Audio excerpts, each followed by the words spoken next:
Эрүүгийн эрийг хянан шийдвэрлэх тухай хуульд нэмэлт өөрчлөлт оруулах хуулийн төсөл олонний анхаарлын төвд байна.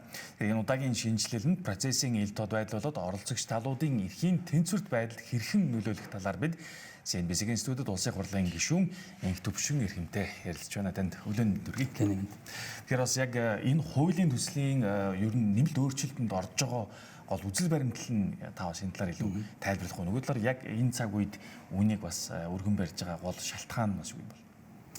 Ер нь бол өмнө эрүүгийн хариуцлагыг хувь хүнд ногдуулдаг байж 2014 оноос энэ хуулийн этгээдэд эрүүгийн хариуцлага хүлээлгдэг энэ одоо эрх зүйн орчин бий болж эхэлсэн байгаа. Тэгээд өөрөөр хэлбэл тодорхой субъектив сэтлэггүй одоо энэ этгээдэд эрүүгийн хариуцлага хүлээлгэж байгаа энэ харилцаа нь өнгөрсөн одоо хугацаанд хувь хүний хариуцлагатай холбоотой байсан зохицуулт нь хэвээрээ.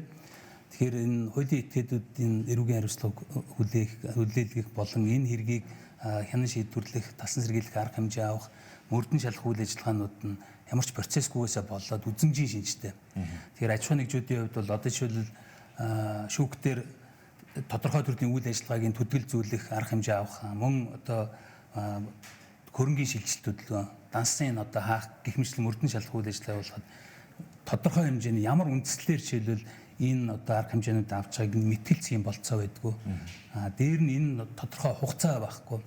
Тэгэхээр энээсээ болоод жишээлбэл нэг компани дансыг хаачаад хэрэг одоо холбогдуулж зарим нь одоо жишээлбэл субъектив шинжтэй одоо энэ сүүлийн үед энэ улс төр жилт их байгаа үед бол улс төрийн шалтгаанаар аж ахуйн нэгжүүдийг жишээлбэл хэрэг үүсгээл энэ одоо явцдаа одоо ингээд тэр компанийг дампууруулах хэмжээнд одоо очих энэ үе таалга нийтд байгаа учраас энийг одоо зохицуулахгүй бол хуулийн этгээдүүдийн хувьд ялангуяа аж ахуйн нэгжүүдийн хувьд бол энэ одоо ер нь бол энэ хөгжилд бол маш одоо хортой ийм одоо байдал нөхцөл байдал үйл ажиллагаа явуулж байгаа. Тэгэхээр энийг жоохон процессжуул одоо жишээлбэл тасан сэргийлэх арга хэмжээ авалгаа гэхэд тодорхой ямар үндслүүдийг хангах юм.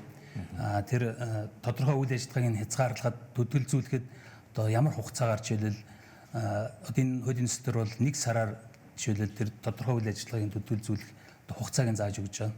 Тэгээд 1 сарын хугацаа дууссаны дараа дахиад тэр нөхцөл байдал нь арилж үгүй одоо жишээлбэл тэр бусдын эрүүл мэндэд ч юм уу бараа түүхэд нь муудах одоо жишээлбэл орлого юу данс нь хаагдсанаар үйл ажиллагаанд нь саадах гэх мэтлэнгээр ийм нөхцөл байдлууд үүсэж байгаа. Энэ нөхцөл байдлуудыг нь харгалзаж үзэж одоо шүүхтэр мэтгэлцэх болцоог олгож байгаа. Тэгэхгүй болохоор одоо хувь хүний хувьд бол бас яг энэ эцсийн одоо субъект учраас хариуцлага хүлээх ингэ болчихж байгаа. Хуулийн этгээдийн хувьд бол нэлээд нийлмэл юм харилцаа байгаа. Одоо ажилчид байна, ажилтныхаа цалин тавьж чадахгүй. Тэр нь цаашлаад одоо олон хүмүүсийн амьдрал одоо тэр байрны зээлээ сахуулаад өөр цаана хүлээсэн үүргүүдэд биелэх болцоог болгодог. Бэлтгэний нийлүүлэгчд байна, худалдан авагчд байна. Гэх мэтлэнгээр энэ харилцаанууд нь одоо хувьцаа эзэмшигч нар, зээлдэгч нар гэх мэтлэн энэ олон одоо цаана ийм нийлмэл ийм төвөгтэй харилцаа байдаг учраас энийг зөвхөн одоо ингээд иргэнтэй адилтгаж тэгсэн мөртлөө ямар нэгэн процессгүй байж болохгүй байгаа. Тэгэхээр энийг сайжруулах үднээс энэ хуулийн төслийг хэд хэдэн улсын хурлын гишүүдтэй хамт өргөн барихаар одоо бэлэн болцсон байж байна. Тэгээд ер нь бол энэ хуулийн этгээдэд хариуцлага хүлээлгэж байгаа энэ хэрэг нь өөрөө нийтдээ эрүүгийн тусгай ангид болохоор эрүүгийн хуулийн тусгай ангид 34 төрлийн одоо энэ хуулийн этгээдэд эрүүгийн хариуцлага хүлээлгэх юм хариуцлагын залтууд байна. Тэгэхээр энэ 34-өөс 2 нь л жишээлбэл одоо компанийг татан болох хэмжээний одоо хариуцлага хүлээлгдэг. Бусд нь бол торгох болон тухайн үйл ажиллагааг нь одоо зогсоох гэсэн иймэрхүү арга хэмжээнүүд авдаг. Тэгэхээр энэ нөгөө процессын тодорхойгүйсээ болоод хувь хүнээр бол баг хэрэг хянан шийдвэрлэх явцад нь одоо цаазаар авчиж байгаа байхгүй. Тэр компаниудыг бол ингээд одоо цаашаа ямар ч үйл ажиллагаа явуулах болцоо боломжгүй болоод ингээд хаачиж байгаа. Тэгээ ялангуяа одоо сүүлийн үед манай бүх юм улс төрөөс хамааралтай болсон. Одоо улс төрийн намаас өөр институт байхгүй болсон. Ийм үед бол энэ одоо аж ахуйн нэгжүүдийг одоо дарамтлах энэ үе таалгуудыг бол хаах хэрэгтэй. Нөгөө талаас одоо улс төрийн өнцгөөс гэдэг юм уу нөгөө аж ахуйн нэгжүүдийг тухайн бизнес эрхлэгчийг бас дарамтлах, залхаан цээрлүүлэгч гэдэг юм уу иймэрхүү бас нэг юм нөхцлүүд ер нь бүрдээд байгаа тийм дүр зураг бас харагддаг шүү дээ. Тэгэхээр эрүүгийн эрийг хянан шийдвэрлэх тухай хуульд бас яг үүндээ эрэлт болоод хуульчид ч гэсэн ер нь шүүмжлэлтэй ханддаг олон талын бас байр суурьуудыг харж исэн. Тэгэхээр энэ удаагийн нэмэлт өөрчлөлт орсноор ер нь яг бизнесийн орчноо илүү хамгаалах талдаа тэр талдаа ер нь илүү тийм дорвитой өөрчлөлтөөр гарч чадах уу? Ер нь яг хуу мэдээж нэг дор бүх асуудлыг шийдэж чадахгүй. Энэ өөрөө эрүүгийн хэрэг татах одоо магадлал өндөр байгаа учраас аж ахуйн нэгжүүдийг энэ сэтлүүд нь одоо мэдээж бодиттой шалтгаан шалтгаанууд байгаа хаа. Зарим нь бас ингээ улсын шалтгаанаар одоо жишээлбэл аж ахуйн нэгжүүдэд хэрэг үүсэх одоо ийм одоо байдлууд сүүлийн үед бас их байгаа. Энэ нь өөрөө одоо бодиттой сэтлэхгүй. Энэ буцаад улс төрийн зорилгоор ашиглаад гэсэн үг шүү дээ. Буцаагаад жишээлбэл бизнес эрхлэгчдийг бол ингээд чөлөөтэй дуу хоолой илэрхийлэх ямарч болцоог болгочих байхгүй. Одоо үйл ажиллагаа явуулж байгаа гол одоо бизнесийн одоо эрүүгийн эрх татаал тэгээ процессын тодорхойгүйсаа боллоо дансын одоо жишээлбэл хаагаал хөрөнгөний шилжилт төлөвлөгөөний хаагаал мөрдөн шалах үйл ажиллагаа явуулж байгаа юм. Эсвэл үйл ажиллагааны төдөл зүйлэл басан сэргийлэх арга хэмжээгээд тэгээд одоо хизээ нэг яах нь юм тодорхойгүй. Тэгэхээр тэр хүн бол бараг л за би одоо бодийн компанийнхаа асуудлуудыг шийдээ. Тэгэл одоо тохиролцдог юм уу яадаг чинь одоо ийм байдал руу орохоос аргагүй болчих. Тэгэхээр энэ нь өөрөө буцаад одоо эдийн засгийн одоо бизнесийн салбарынхны бол дуу хоолой гэж хэлээд хязгаарлах ийм одоо болцоотой ийм орон зай байгаа учраас энийг хаах хэрэгтэй гэж бодож байна. Тэгэхээр юу таныг хувьд бас гишүүн болсон одоо энэ цаг хугацаанаас хойш юу хичнээн хуулийн төслийг юу ажиллаад байна. Яг өнөөдрийн байдлаар бас улсын хурал ямар хуулийн төслүүдээр үүнээс гадна өргөн барьж байгаа.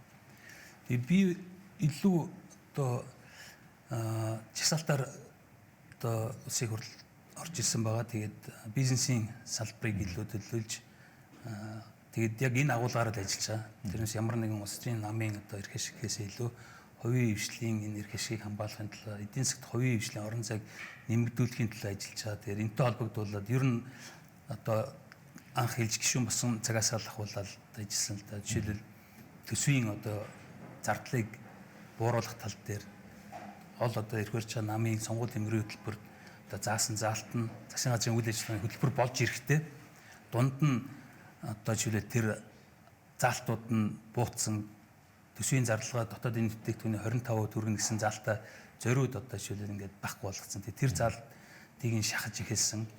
Тэгэхээр энэ өөрөө энэ данхар төсвийг хомжиж төсөв энэ төрийн энэ үрлэгэн байдлыг хомжиж хомхоор өөрөө энэ үрлэгэн байдал чи өөрөө арилна. Тэгэхгүй бол ийм одоо том төсөвтэй байвал энэ бол яаж идэж явах уу гэдэг л уралдаан явна. Тэгээд энийг одоо жишээл багс хүүднээс ингээд ажтай эхэлж исэн. Тэгээд үргэлжлүүлээд одоо жишээл засгийн газрын үйл ажиллагааны хөтөлбөр дээр ч гэсэн эдийн засгийн хувийн хвшлийн оролцоог нэмэгдүүлэх заалтыг жишээлбэл ингээд оруулж жил болгон 1% нэмэгдүүлэхээр ингээд засгийн газрын үйл ажиллагааны хөтөлбөр дээр байгаа. Тэгэхээр одоо энэ үзүүлэлтийг бол одоо байнга ингээд шахаад явж байгаа. Гэхмэчлэн эргээд орж ирсэн хуулийн төслүүдээр бол байнга одоо жишээл хувийн хвшлийн орон зайг яаж нэмэгдүүлэх вэ?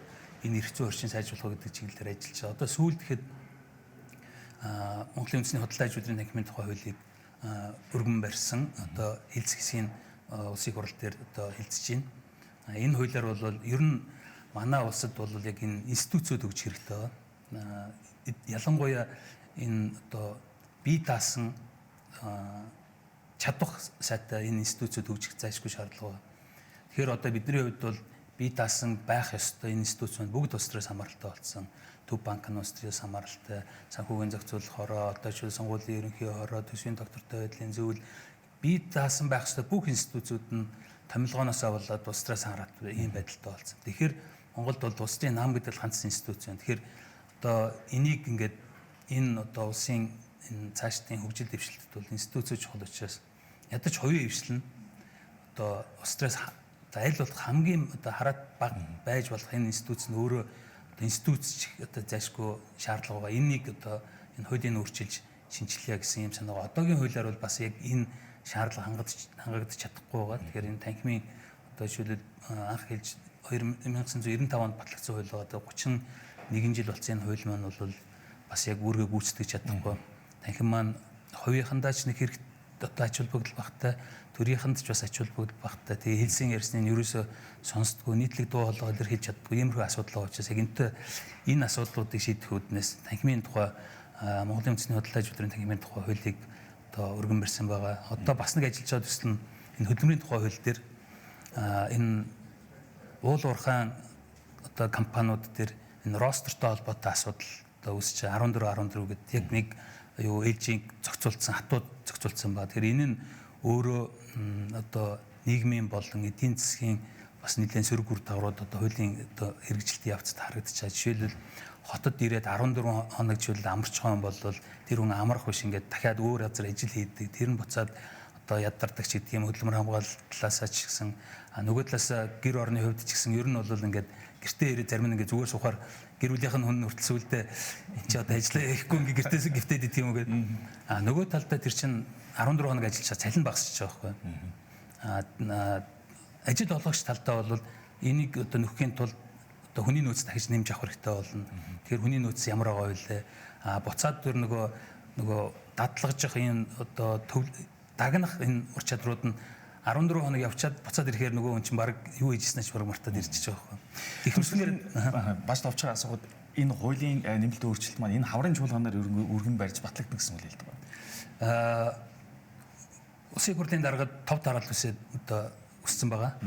Тэгэхээр бидний үлдээлт бол ер нь ойрын одоо өдрүүдэд энэ хуулийг одоо өргөн барина гэсэн ийм бодолтой байгаа. За танд маш их баярлалаа. Цаг үеийн асуудлаар улсын хурлын гишүүн инх төвшөнтэй ярилцлаа.